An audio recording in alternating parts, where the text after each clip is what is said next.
ہمارا کوئی گھر ایسا نہیں، کوئی کھانا ایسا نہیں جو بغیر کوکنگ آئل یا گھی کے تیار ہو۔ آج ہم بات کریں گے کہ کون سا کوکنگ آئل یا گھی آپ کی صحت کے لیے مفید ہے اور کون سا آپ کی صحت کا دشمن ہے۔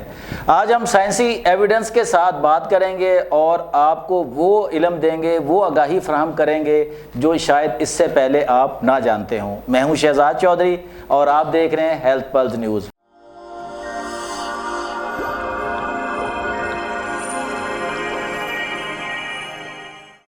میرے ساتھ آج اسٹوڈیو میں موجود ہیں ڈاکٹر نیہا۔ آپ نیوٹریشنسٹ ہیں اور سینٹرل پارک میڈیکل کالج میں بطور لیکچرار جو ہے وہ اپنے امور سر انجام دینے کے ساتھ ساتھ آن لائن پیشنٹ بھی چیک کرتی ہیں۔ آئیے ان سے جانتے ہیں کہ یہ کوکنگ آئل جو ہے جو ہمیں پچھلے 70-80 سال سے کوکنگ آئل پہ لگایا ہوا ہے، اس کا اصل فنڈا کیا ہے۔ السلام علیکم ڈاکٹر صاحب۔ وعلیکم السلام۔ ویلکم ٹو آور اسٹوڈیو جی۔ Thank you.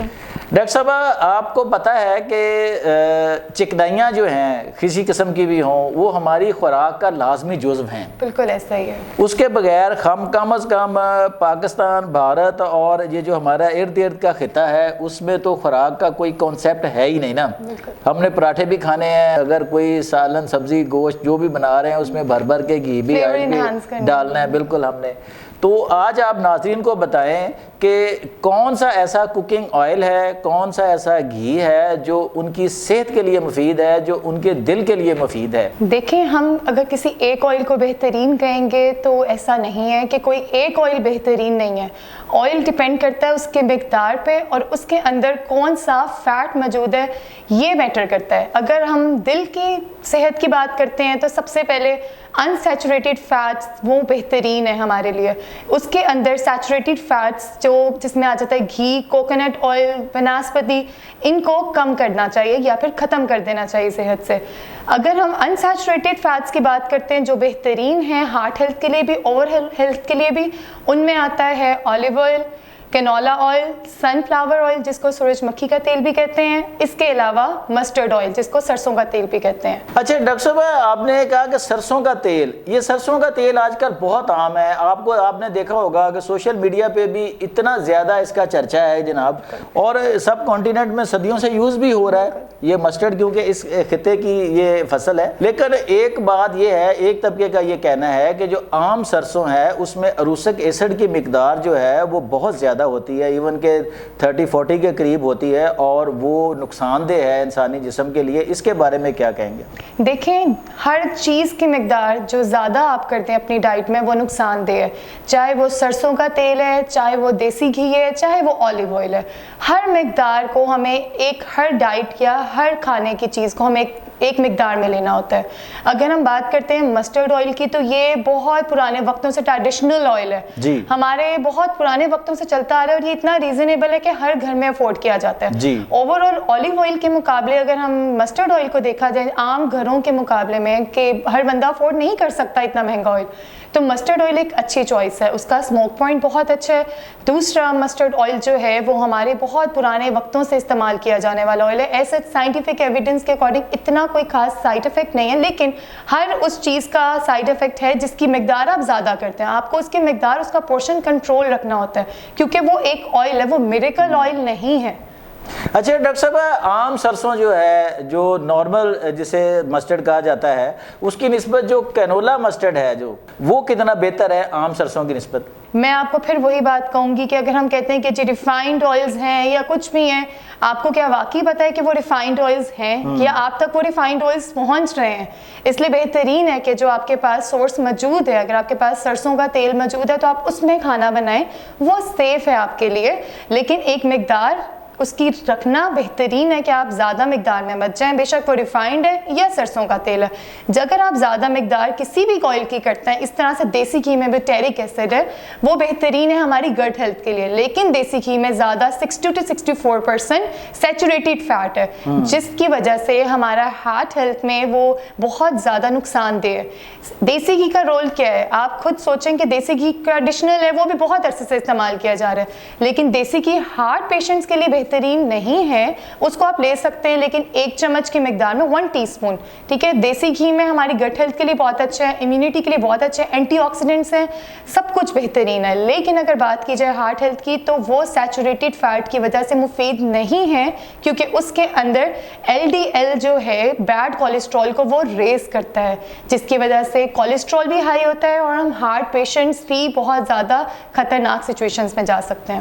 اچھا ڈاکٹر صاحب, ایک عام تاثر ہمارے ہاں یہ پایا جاتا ہے ہارٹ ہیلتھ کی, ابھی آپ نے بات کی ہے, تو اس میں یہ ہوتا ہے کہ ٹرائیگلائسرائڈ جو جن لوگوں کے بڑھتے ہیں, اور جو سب سے خطرناک ایلیمنٹ ہے کہ جو کل کو ہارٹ اٹیک کا باعث بنتا ہے اور خون میں کلوٹ بنانے کا ذریعہ بنتا ہے, کیا دیسی گھی ٹرائیگلائسرائڈ کو بڑھانے میں کردار ادا کرتا ہے کوئی؟ جی بالکل, میں آپ کو یہی بتانا چاہ رہی ہوں کہ امریکن ہارٹ ایسوسی ایشن کی ریسرچ کے مطابق آپ کو سیچوریٹڈ فیٹس کو کم کرنے کا اور انسیچوریٹڈ فیٹس کو لینے کا اوور آل, بے شک ہارٹ پیشنٹس ہیں یا نہیں ہیں, اوور آل آپ کو لینے کا کہا گیا. یہ WHO ورلڈ ہیلتھ آرگنائزیشن کی بھی یہی ریسرچ ہے کہ جو لوگ ان آئلس کو یوز کرتے ہیں وہ کم ہارٹ ڈیزیزز کی طرف جاتے ہیں ایز کمپیئر ٹو وہ جو دیسی گھی اپنی خوراک میں کنٹینیوسلی یوز کرتے ہیں. دیسی گھی برا نہیں ہے, دیسی گھی میں بھی بہت سی خاصیت ہیں, لیکن دیسی گھی کی مقدار بہت معنی رکھتی ہے کہ ہم اس کو کس مقدار میں لے رہے ہیں, اور جس کو دے رہے ہیں وہ کہیں ہارٹ پیشنٹ یا ہائی کولیسٹرول یا ہائی بلڈ پریشر کا مریض تو نہیں ہے. اچھا ڈاکٹر صاحب, جو بازار میں بکنے والے مارجرین ہیں یا اس طرح کے مکھن ہیں یا چیزیں ہیں, وہ کہاں پہ رکھتی ہیں کہ وہ کھانے کے قابل چیز ہے کوئی؟ میں ابھی اسی ٹاپک پہ آنا چاہ رہی تھی, انڈسٹریل ٹرانس فیٹ. جی بالکل, سب سے برا فیٹ جس کے لیے میں منع کروں گی کہ بالکل نہیں لینا چاہیے وہ ہے انڈسٹریل ٹرانس فیٹ, جو ہمارے وناسپتی, ہمارے مارجرینز, ہماری پروسیسڈ جو میٹس ہیں ان کے اندر ہوتا ہے, ساسیجز, نگٹس. اس کے علاوہ جو ہے ہمارے bakery products specially biscuits, donuts, ان سب کے اندر انڈسٹریل ٹرانس فیٹ ہے جو ہارٹ ہیلتھ اور کولیسٹرول کے لیے بہت خطرناک ہے. اچھا ڈاکٹر صاحب, یہ جو ابھی کچھ لوگ ہیں جو کہتے ہیں جی کہ یہ جو زیتون کا تیل ہے, اولیو آئل ہے جو ہے, یہ کھانا پکانے کے لیے اس میں آپ کھانا پکائیں یہ ہیلدی ہے, یہ بہت اچھا ہیلدی ہے, جبکہ اس کا تو اسموکنگ پوائنٹ جو ہے وہ بہت لو ہے, پھر یہ کھانا پکانے کے لیے ہیلدی کیسے آئل ہو گیا؟ دیکھیں, سب سے پہلے تو اسموک پوائنٹ کا اندازہ ہم وہاں سے لگاتے ہیں جس آئل کو ہم ہیٹ کرتے ہیں اس کے اندر سے کس طرح سے کتنی ہیٹ پہ دھواں اٹھنے لگ جاتا ہے, وہ اس کا اسموک پوائنٹ ہوتا ہے. آپ نے اپنے گھر میں رہ کے کچھ گوگل کرنے کی ضرورت نہیں, اپنے گھر میں آپ اپنے آئل کو آبزرو کر سکتے ہیں کہ اس کو آپ کھانا جس ٹمپریچر پہ آپ کھانا بنا رہے ہیں, کیا 480 ڈگری فرہینٹ پہ وہ ٹمپریچر ریز کر رہا ہے, وہ ہائی اسموک دے رہا ہے یا نہیں دے رہا. دوسری بات یہ, اولیو آئل میں 2 چوائسیز آتی ہیں, extra virgin olive oil and olive oil. Olive oil جو ہوتا ہے وہ ریفائنڈ اولیو آئل ہوتا ہے, اور جو ایکسٹرا ورجن اولیو آئل ہے وہ پیورسٹ فارم ہے, ٹھیک ہے. وہ تھوڑا سا ایکسپینسو بھی ہے پاکستان میں, لیکن وہ ہم ڈریسنگ کے لیے یوز کرتے ہیں کیونکہ اس کا اسموک پوائنٹ کم ہے. اس کو ہم ڈریسنگز کے لیے یا پھر ہلکا پھلکا سا آپ اپنے کھانے کے اوپر ڈالنے کے لیے یوز کرتے ہیں, سیلڈس کے لیے یوز کرتے ہیں. اور جہاں تک رہی اولیو آئل کی بات, اس کا اسموک پوائنٹ ٹھیک ہے, ہم اس کو کھانا بنانے کے لیے یوز کرتے ہیں, لیکن لو سے میڈیم ہیٹنگ میں. ہم زیادہ ہیٹ میں نہیں بنا سکتے, لیکن ہم مسٹرڈ آئل میں کھانا زیادہ ہیٹ میں بنا سکتے ہیں. اس کا جو اسموک پوائنٹ ہے وہ 480 ڈگری فرہینٹ ہے. اچھا ڈاکٹر صاحب, یہ آج ناظرین کو یہ بھی آگاہ کریں کہ ہم فیٹس جو ہیں, جو ہیلدی فیٹس ہیں, یہ ہماری باڈی کے لیے کتنا ضروری ہیں اور ہماری باڈی کے کس کس فنکشن کے لیے یہ اہم ترین ہوتے ہیں؟ دیکھیں, سب سے پہلی بات تو یہ کہ کچھ لوگوں کو اویئرنیس ہی نہیں ہے. وہ کہتے ہیں کہ فیٹ ایک خطرناک چیز ہے, فیٹس تو لینے ہی نہیں چاہیے. ڈاکٹرز فیٹس کو لینے سے منع کرتے ہیں, بچوں کو بھی بڑوں کو بھی, لیکن ان کو نہیں پتا فیٹ ہماری باڈی میں ایک بہت امپورٹنٹ رول پلے کر رہے ہیں. ہماری باڈی میں کاربوہائیڈریٹس, پروٹینز اور فیٹس, یہ 3 امپورٹنٹ چیزیں ہیں, لیکن سب سے زیادہ جو انرجی پرووائڈ کرتا ہے وہ ہمیں فیٹ انرجی پرووائڈ کرتا ہے. دوسرا, فیٹ ہماری باڈی کے اندر ہارمونز ریگولیٹ کرتا ہے, فیٹ سولوبل وائٹامنس کے لیے امپورٹنٹ ہے. تیسرا, فیٹس جو ہیں گڈ فیٹس ایگزسٹ کرتے ہیں جیسا کہ نٹس کے اندر موجود ہے, nuts, walnut, almond, omega 3, omega 6, omega 9 fatty acids موجود ہیں جو ہماری برین ہیلتھ کے لیے, امیونٹی کے لیے بہت ضروری ہیں, بہت مفید ہیں, جن کو لینا ضروری ہے. ڈاکٹر صاحب جتنے بھی ہارمونز ہوتے ہیں ہمارے، فیمیل ہارمونز ہیں، میل ہارمونز ہیں، ان کا کتنا ریلیشن ہوتا ہے فیٹ سے؟ دیکھیں ہماری باڈی اللہ تعالیٰ نے اس نظام سے بنائی ہوئی ہے کہ ہر چیز ایک دوسرے کے ساتھ انٹر لنک ہے، اور یہ ضروری ہے کہ ہمیں جو چیز اللہ تعالیٰ نے بتائی ہے یا جو چیز ہمارے لیے اللہ تعالیٰ نے بنائی ہے وہ لینا چاہیے۔ اگر ہم کہیں کہ بھئی یہ چیز ہم نے نہیں لینی ہے یا پھر یہ بالکل بادام نہیں کھانے یا یہ چیز نہیں کھانی، یہ غلط ہے۔ ہمیں یہ چیزیں لینی چاہیے اپنی ڈائٹ میں، یہ ہماری ڈائٹ کے لیے بھی مفید ہے، ہمارے ہارمونز کو ریگولیٹ کرتے ہیں۔ اس میں آتا ہے کولیسٹرول، ٹھیک ہے، کولیسٹرول ہماری ڈائٹ میں جتنے بھی ہارمونز ہیں اس کو ریگولیٹ کرنے میں ہیلپ کرتا ہے، اور وہ بھی فیٹ کی ایک ٹائپ ہے۔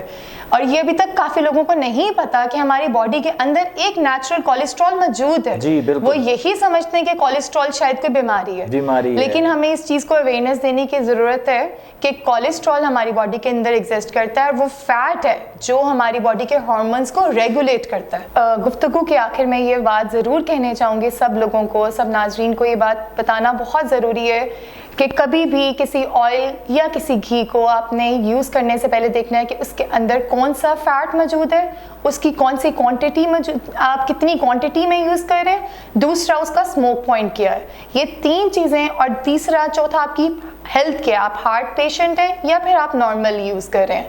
بہترین یہ ہے، امریکن ہارٹ ایسوسی ایشن کے اکارڈنگ ٹرانس فیٹ کو اسٹرکٹلی منع کیا گیا ہے، لیکن پھر بھی ہماری انڈسٹریز ان کو یوز کر رہی ہیں، تو اوائڈ کریں ڈیپ فرائنگ، ٹرانس فیٹس، اس کے علاوہ زیادہ نمک سے بنی ہوئی چیزوں کو، اور بار بار ری یوز آئل کرنے سے کینسر جیسی بیماریاں پیدا ہو جاتی ہیں۔ آپ کی باڈی کے اندر چھوٹے چھوٹے سیلز ہوتے ہیں جن کو فری ریڈیکل ڈیمیج، یہ آپ ایک گوگل بھی کر سکتے ہیں، فری ریڈیکل ڈیمیج جو ہے یہ آپ کی باڈی کے سیلز کو ختم کر دیتا ہے، جس کی وجہ سے کینسر ہوتا ہے۔ آئل کو ری ہیٹ کرنے کی وجہ سے آکسیڈیشن اور ڈی جنریشن ہوتی ہے، جس کی وجہ سے ہمارا آئل ٹرانس فیٹ میں تبدیل ہو جاتا ہے۔ آپ نے اگر اپنے آئل کی پہچان رکھنی ہے تو آپ یہ دیکھیں کہ جب آپ آئل یوز کرنے لگے اس کا کلر تو بدل نہیں گیا، کہیں اس کے اندر سے زیادہ دھواں تو نہیں نکل رہا، کہیں اس کے اندر سے کوئی عجیب سی اسمیل تو نہیں آ رہی۔ اگر تو ایسا ہے تو آپ اپنا آئل فوراً سے بدلیں، صحت سب سے پہلے ہے۔ اگر ہمیں اپنا آئل بار بار ری ہیٹ کرنے سے ہماری صحت میں بہت سی بیماریاں، کینسر جیسی بیماریاں ریز ہو رہی ہیں، اور اس چیز پہ ہمیں واقعی سیریس ایکشن لینے کی ضرورت ہے۔ جی ناظرین، یہ تھی ڈاکٹر نیہا جنہوں نے آج آپ کو فیٹس کے حوالے سے، کوکنگ آئلز کے حوالے سے آگاہ کیا کہ کون سا کوکنگ آئل یا گھی جو ہے وہ آپ کے لیے بہترین ہے، آپ کے لیے صحت مند ہے۔ لیکن بات پھر وہی ہے کہ جو بھی چیز آپ استعمال کریں گے وہ اعتدال میں استعمال کریں گے۔ جب آپ بے اعتدالی کریں گے تب ایک صحت مند چیز بھی آپ کے لیے نقصان دہ بن جائے گی۔ اسی طرح دیسی گھی جو ہے وہ بھی اچھا ہے، لیکن وہاں بھی یہ ہے کہ آپ مقدار خوراک کا ہر صورت خیال رکھیں گے۔ امید ہے ہماری اس ویڈیو سے آپ کو بہت کچھ نیا سیکھنے کو ملا ہوگا۔ ملتے ہیں آئندہ کسی اور پروگرام میں کسی اور ٹاپک کے ساتھ۔ اپنے میزبان شہزاد چودھری اور ڈاکٹر نیہا کو اجازت دیجیے۔ اللہ نگہبان۔